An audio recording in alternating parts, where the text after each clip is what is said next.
There is a profound difference between I don't have anything to say on this subject and having something to say, but not being brave enough to actually say it.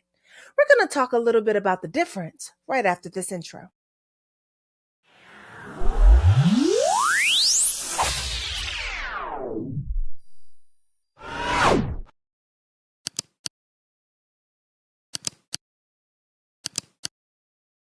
And welcome back to another episode of the Daily Donna with me, your host, Dr. Donna Oriowo. And we are here for our 100th episode of this series. Woo! Am feeling quite excited about that, as you can tell. I am the author of Drink Water and Mind Your Business, a Black woman's guide to unlearning the BS and healing self-esteem.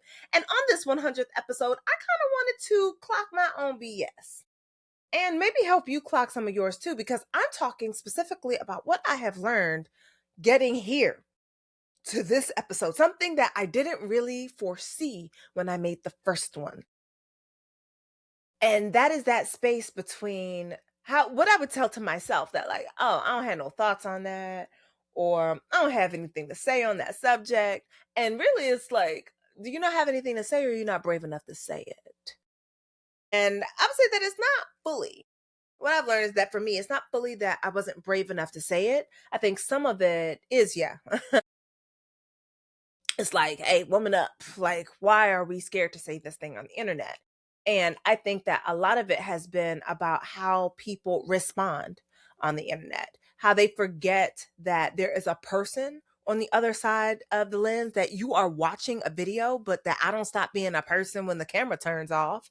And sometimes people are mean and nasty and rude and will say things that they would never say to somebody in person in while we're sharing space together, right? Like, there are, like, people have told me that, like, you're not really a professional because your hair is blue.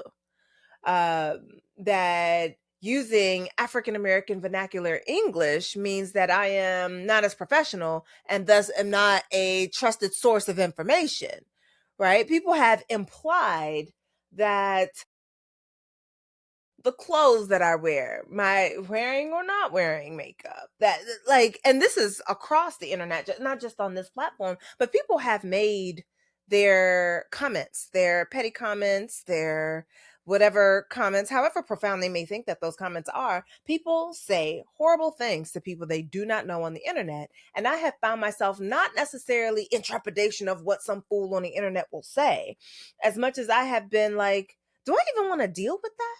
Like, is it not hard enough outside? Why am I manufacturing problems? Right?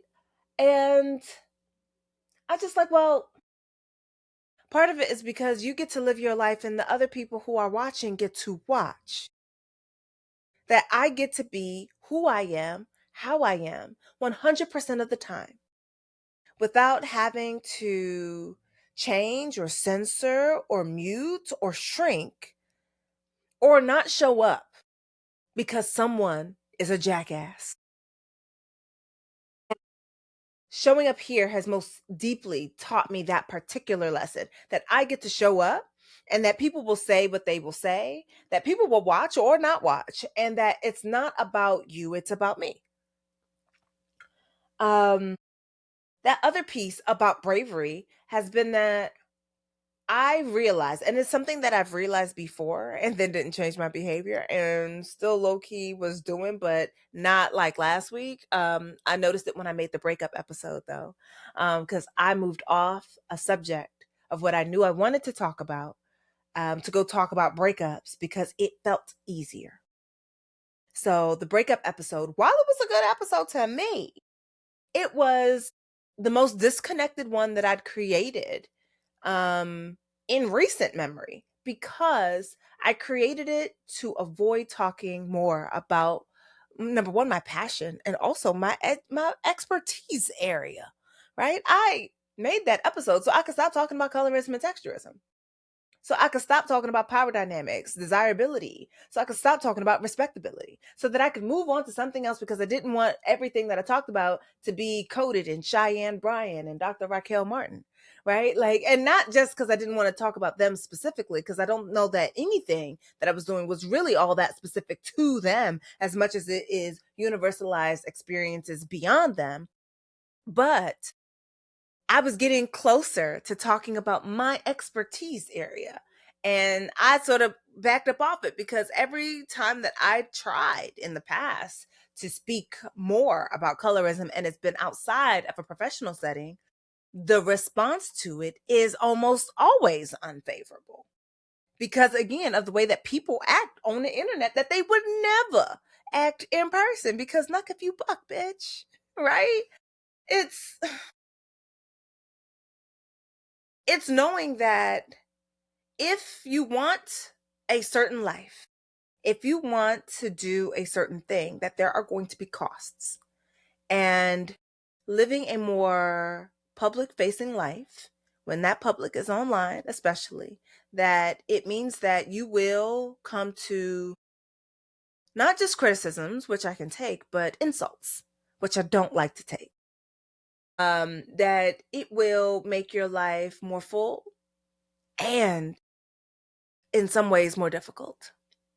And it makes me look at certain creators that I quite enjoy and adore with even more respect, that they continually are having to endure those moments where they say something dead wrong or do something dead wrong and they have to maybe like inwardly cringe and still keep creating, right? Where they have a misstep and they got to snatch their foot back.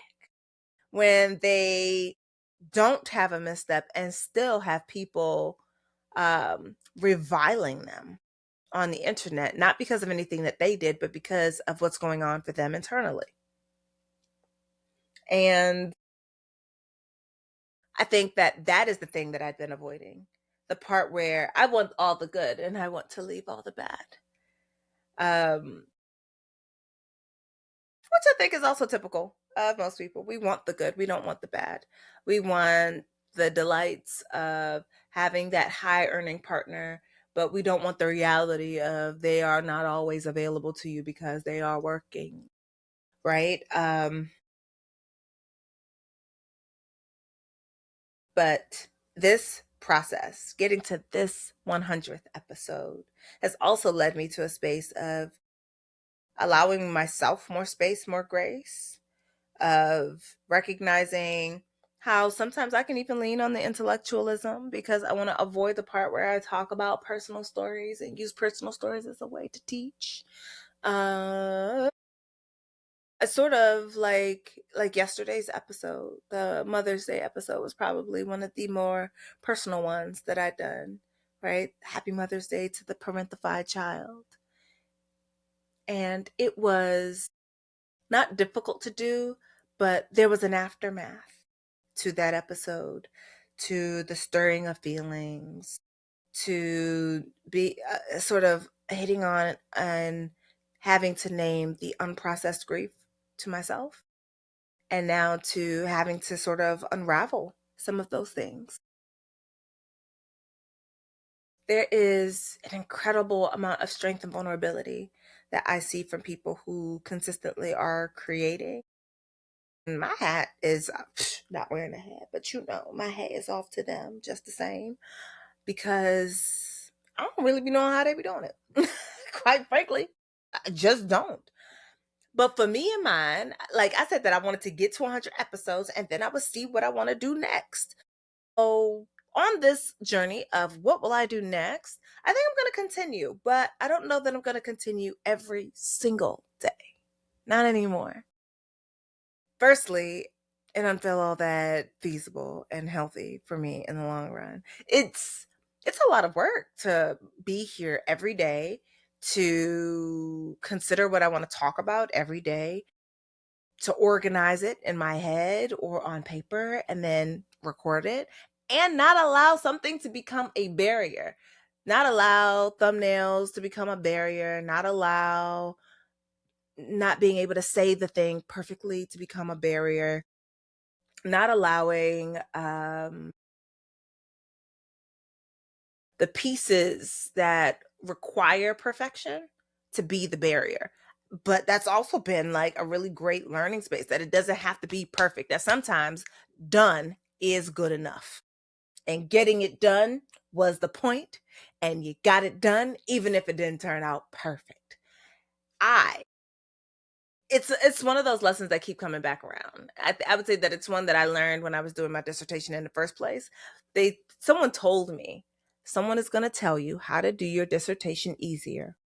You are not going to hear them initially.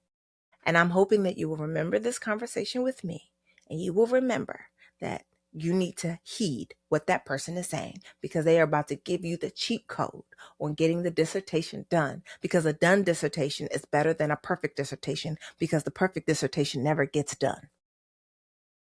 And I remember thinking, why would I, a whole me, reject somebody telling me how to do this thing easier? You're crazy. I would never. Like, please. I love easy things. And then it happened. Somebody told me how to do it easier, and I dismissed them. And I then remembered that I had this conversation with this other person. I was just like, wait, come back. Tell me more. Give me details. How could I make this thing easier? And it made it not only easier, it also made it more financially feasible. And to believe that if this person had not said anything, I probably would have dismissed that person. And I think it's the same thing with Glow. Glow said, do 100 days. Go for it. Don't let anything be the barrier. The first 100 days are really and truly for you. And I get that now. These 100 days, I have learned a lot about myself, about how I use education as a distance, as a like a piece of the barrier. I've learned why I don't like to post. More about why I don't like to post. I've learned how posting feels when you no longer really have a goal, really. I have learned that I like YouTube. I think I prefer it because other spaces don't allow for context building in the same way that YouTube does. And that other spaces don't truly allow for conversation the way I feel YouTube does. It all feels different over here on the tube. Does not feel this way on Instagram, on TikTok, or anywhere else. And I think I quite like it here. So I have decided that I will continue at least every day, maybe this week, but I will be here, and I'm going to be here regularly. I think what I'd like to do is really kick up a weekly cadence and just pick a day, a week, a topic, a week, and just be here. If you're watching this, let me know what you would like. Are you interested in the continued daily exploits and thoughts? Or are you interested in something that is more weekly? I think that's the lowest I would probably go on the cadence, like weekly. With the exception of the month of July, because the sabbatical, I also recently decided that it's going to be a true sabbatical. I'm going to take it off. And while I could prepare honey bunches of videos to be consumed, I think what I will do is create clips of something from every single episode that I have done so far, and say, enjoy the clips, and maybe go back and revisit these episodes. We'll see if my creativity bag turns back on and I create some worksheets or something to help you do some of the work that I'm talking about in each of the episodes. I think that maybe I could even put them into themes. We'll see. Maybe I actually create these playlists that I know I was been supposed to do. Anyway, happy 100 days. If you made it here, can you drop a unicorn? And also let me know, what kind of cadence would you like to see? Are you like, I really have enjoyed the dailies, or like, weekly would feel good too because it's less pressure. Let me know. I'm feeling accomplished and excited. May is feeling like it could be great. And my book, my darling second child, Bookwise, Drink Water, Mind Your Business, my first traditionally published child, has her birthday on the 13th. So, in just a couple of days. So, I'm also feeling very excited about that. If you have not gotten your copy of Drink Water and Mind Your Business, go get your copy. Please do. Grab it from the library. Maybe I'll do a series of videos just on the book. Maybe we could go through it together. Let me know. Maybe we do a little read along. All right. Thank you for joining me on this journey, for bearing witness to my 100th episode of The Daily Donna. I hope that you have an awesome day, and chances are you'll see me tomorrow. But if you don't, then I'll be here weekly for sure. Just got to pick a day. I am Dr. Donna. This is The Daily Donna, and I will see you when, or who knows, very likely tomorrow, though. All right. Bye.